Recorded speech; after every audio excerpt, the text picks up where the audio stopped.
La finance islamique, il s'agit tout simplement d'un mode de financement de l'économie, c'est-à-dire les ménages et les entreprises, par des modalités qui sont conformes à la charia.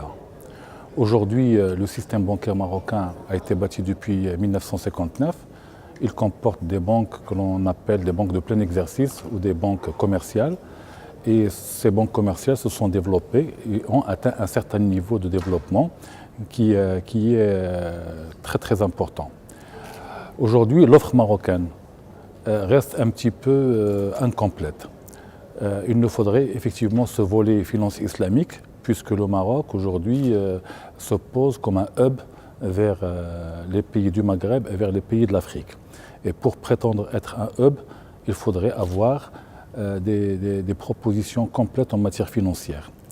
Aussi, le législateur a décidé de modifier ou d'amender la loi bancaire pour introduire un chapitre sur la finance islamique. Et c'est un chapitre qui permet l'installation de nouvelles banques qu'on a appelées les banques participatives après avoir obtenu un agrément de Banque al-Maghrib.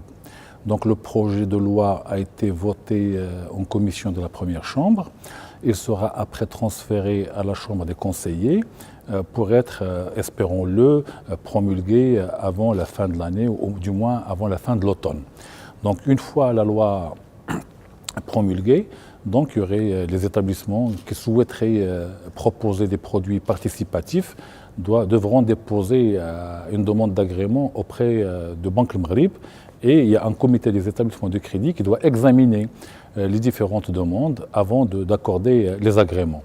Bien entendu, les agréments pourront être sollicités pour des banques, je dirais, universelles, pour collecter des dépôts, mais également pour des banques d'investissement ou pour des sociétés de financement spécialisées. Le projet de loi permettra également aux associations de microcrédit de demander un agrément pour offrir à leur clientèle des produits également participatifs. Donc, mais il n'y a pas que le volet bancaire, il y a également le volet des assurances, ce que l'on appelle Takafoul.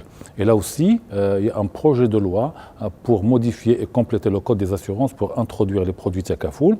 Et la loi sur la titrisation a également été amendée pour permettre l'émission par des personnes morales de ce que l'on appelle les soukouk ou les obligations islamiques.